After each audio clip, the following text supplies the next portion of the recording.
Hi friends, welcome to my channel Telugu wings. Friends, ఈరోజు మన ఛానల్లో ఒక ఇంపార్టెంట్ టాపిక్ గురించి తెలుసుకుందాం. ఆ ఇంపార్టెంట్ టాపిక్ ఏంటి, సో దానికి సంబంధించినటువంటి డీటెయిల్స్ ఏందో ఇప్పుడు మీకోసం.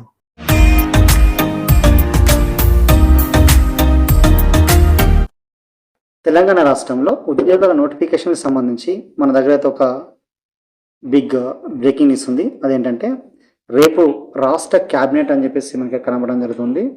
సో ఇందులో స్థానిక సంస్థల ఎన్నికలు పెండింగ్ ఆర్డినెన్స్ పై కీలక నిర్ణయాలు అని చెప్పేసి మనకి కనబడడం జరుగుతుంది. అంటే ఓవరాల్గా మనకి ఇక్కడ తెలంగాణ రాష్ట్రంలో రాష్ట్ర క్యాబినెట్ మీటింగ్ అయితే జరగబోతుంది. అది ఎప్పుడు అంటే టుమారో మనకు ఈ రాష్ట్ర క్యాబినెట్ అయితే కండక్ట్ చేయడం జరుగుతుంది. సో ఇందులో స్థానిక సంస్థల ఎన్నికలు అని చెప్పేసి మనకు దాని గురించి చర్చించబోతున్నాం అని చెప్పేసి కనబడుతుంది. చూద్దాం డీటెయిల్స్. నెలలో 2 సార్లు మంత్రిమండలి సమావేశం పరచాలని తీసుకున్న తెలంగాణ ప్రభుత్వ నిర్ణయానికి అనుగుణంగా శుక్రవారం 5 గంటలకు క్యాబినెట్ సమావేశం కానుంది అని చెప్పేసి మనకు కనబడడం జరుగుతుంది. ఈ మేరకు ప్రధాన కార్యదర్శి రామకృష్ణరావు మంత్రులకు సమాచారం అందించారు. ఇందులో స్థానిక సంస్థల ఎన్నికల్లో బీసీలకు 42% రిజర్వేషన్లు అమలు చేస్తూ మంత్రిమండలి తీసుకున్న ముసాయిదా ఆర్డినెన్స్ నిర్ణయాన్ని గవర్నర్ ఆమోదపరచడం కోసం ఈ కేబినెట్ సమావేశం జరగబోతుంది అని చెప్పేసి మనకు కనబడడం జరుగుతుంది. సో అందులోనే ఇంకా ఇందులో చాలా మనకు కొన్ని పథకాల గురించి అయితే డిస్కషన్ అయితే చేయబోతున్నారని చెప్పేసి అంటున్నారు. సో ఇందులో రాజీవ్ యువ వికాసం కావచ్చు, ఇంకా ఇతర కొన్ని పథకాల గురించి సంబంధించినటువంటి మనకు డిస్కషన్ అయితే చేయబోతున్నాం. అందులోనే మహిళలకు నెల ఇచ్చే 2,500 రూపాయలకు సంబంధించినటువంటి ఇన్ఫర్మేషన్ కూడా చర్చించబోతున్నాం.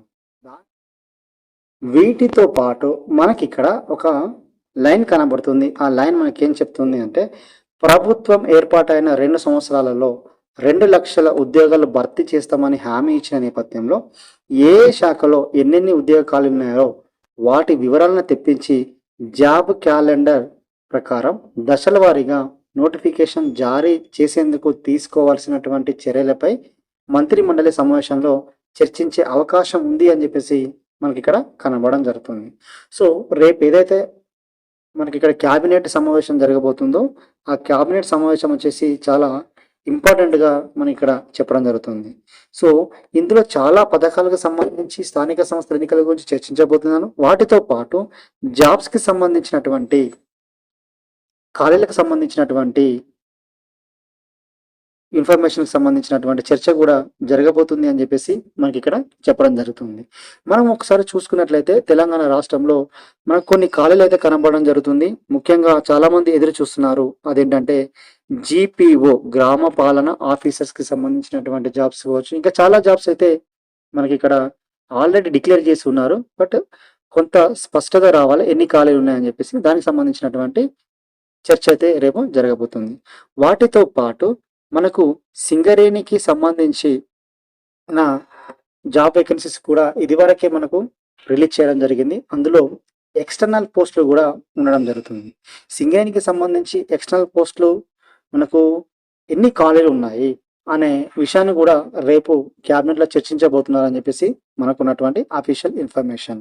సో రేపు క్యాబినెట్ నిర్ణయం జరిగిన తర్వాత మనకు జాబ్ నోటిఫికేషన్స్ గురించి కావచ్చు, సింగరేణిలో ఎస్పెషల్లీ జాబ్ నోటిఫికేషన్స్ గురించి కావచ్చు, మనకైతే ఒక స్పష్టత అయితే వచ్చే అవకాశం ఉంది. సో దీనికి సంబంధించినటువంటి మీటింగ్ అయిపోయిన తర్వాత వాటిలో వచ్చినటువంటి హెడ్లైన్స్ సంబంధించినటువంటి థింగ్స్కి సంబంధించినటువంటి వీడియో కూడా నేనైతే చేస్తాను. సో చూద్దాం మరి రేపు ఏం జరగబోతుందో. Thank you.